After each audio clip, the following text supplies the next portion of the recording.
Good morning, ladies and gentlemen. I'm delighted to be talking today at the 2020 Global Empathy Conference.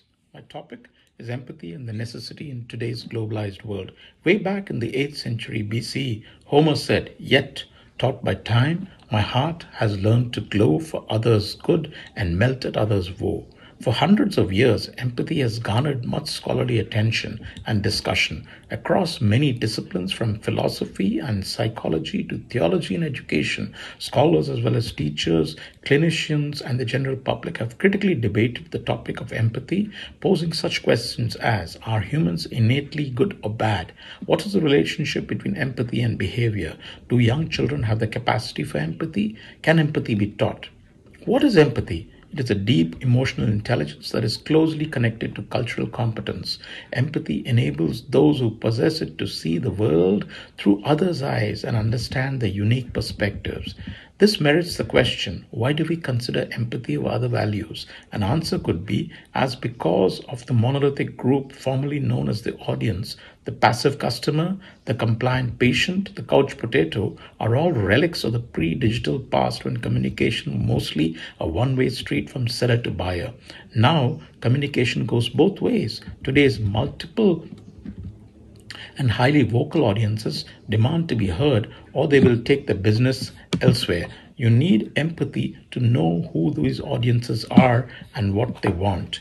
During the past few decades, the empathy construct has received considerable attention by psychologists and educators alike because of its association with positive behavior and psychological adjustment. Indeed, empathy has been identified by some as one of the most essential personality traits because it motivates helping and other pro-social behaviors and inhibits aggressive behaviors. However, it is important to note that while research findings are generally in accord in demonstrating a significant and positive association between empathy and pro-social behaviors, check it out in Eisenberg, etc. in 2006, this does not necessarily imply that empathy always results in pro-social behavior or even the desire to respond in pro-social ways.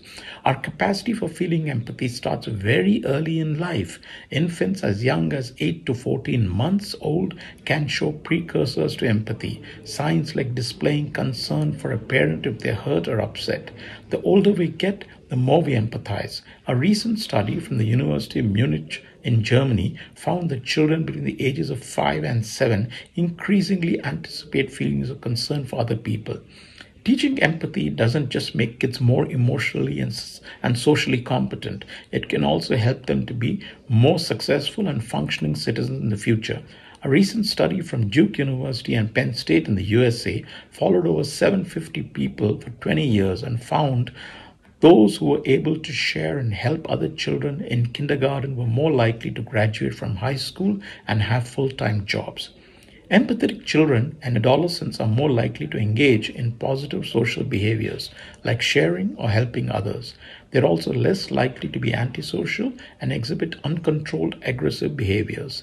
That's a big reason why educators have been devoting more attention to empathy in recent years, integrating it more deeply into schools and curricula. And as Goldstein illustrates, some of these efforts are focusing on early childhood education. Indeed, research suggests that the sooner we learn to empathize, the better off we are in the long run. People exposed to empathy earlier in life have greater and long-lasting emotional benefits than those exposed to it later, or not at all. One recent study suggests that children who are taught social and emotional skills as opposed to purely cognitive skills in preschool have better social skills and fewer behavioral problems compared with kids who don't experience that holistic classroom setting.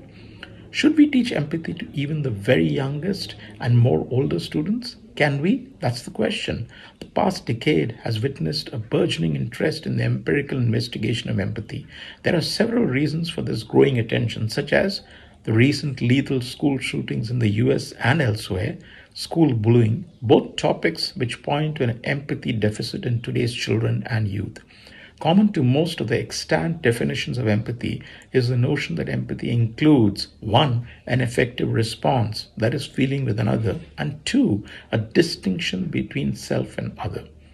Research has demonstrated that early at the age of 2, children show the cognitive capacity to interpret the physical and psychological states of others, and the emotional capacity to experience effectively the states of others, and also the behavioral repertoire that permits the possibility of trying to alleviate discomforts in others.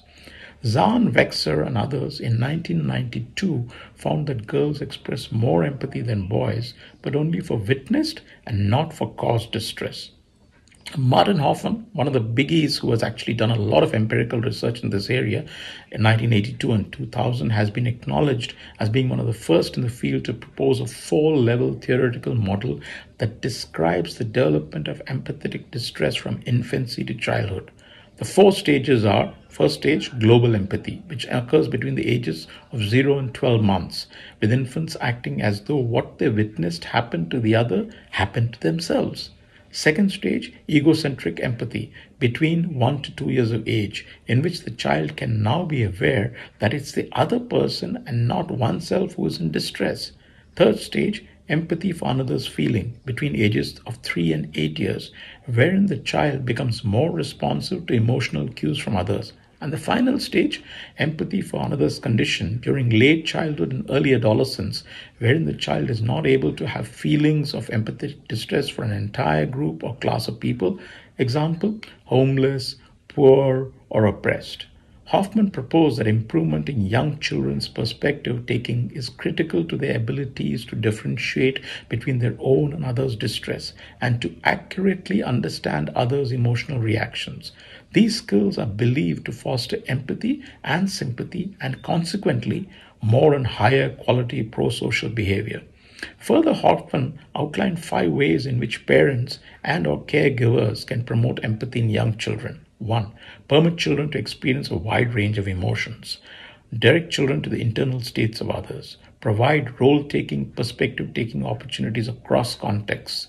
Give children lots of affection. And finally, be a role model by behaving in a pro-social manner and verbalizing your empathetic feelings. We all know that Denmark is one of the happiest countries in the world. This is according to the UN's World Happiness Report, an important survey that since 2012 classifies the happiness of 155 countries in the world, and that for 7 years has placed Denmark among the top 3 happiest countries on a global level. The fact that teaching empathy has been made mandatory since 1993 in schools in Denmark is a factor that contributes to the happiness of that country. Empathy helps build relationships, prevent bullying, and succeed at work. It promotes the growth of leaders, entrepreneurs, and managers. Empathetic teenagers tend to be more successful because they are more oriented towards the goals compared to their more narcissistic peers. In Danish schools, an hour a week is dedicated to the Klassens Tid, an empathy lessons for students aged 6 to 16 years. It is a fundamental part of the Danish curriculum. The hour of empathy is as important as the time spent, for example, on English or mathematics. During the Klassens Tid, students discuss their problems, either related to school or not, and the whole class, together with the teacher, tries to find a solution based on real listening and understanding. If there are no problems to discuss, children are simply spent the time together relaxing and enjoying Hygi, a word and also a verb and an adjective which cannot be translated literally since it's a phenomenon closely related to the Danish culture. Hygi could be defined as intentionally created intimacy in a country where it gets dark very early in the year. It rains, it's grey. Hygi means bringing light, warmth, and friendship, creating a shared, welcoming, and intimate atmosphere. It is a fundamental concept for the Danish sense of well-being. When children play doctors or house back at home when they're very young, they're actually solving problems in character and take empathy for a test drive. Dorothy Singer, a researcher at Yale University, believes this helps kids to learn how to cope with feelings, how to bring the large, confusing world into a small, manageable size, and how to become socially adept as they share, take turns, and cooperate with each other.